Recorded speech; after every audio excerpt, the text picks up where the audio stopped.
Mga kabarangay Lakers, magandang umaga, magandang gabi, magandang hapon, kung saan man kayo.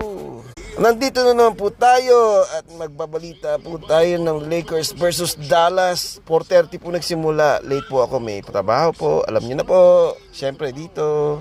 Ayan po, late po tayo pero pakikita ko sa inyo ang first quarter po ng Dallas versus Lakers.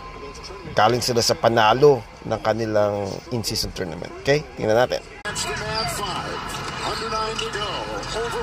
Yan po. Oh, rebound po ni Davis. Yan. Oh. Davis. Galing. Yan po. Kita-kita na po tayo sa susunod na sa susunod na po pagka sana po manalo.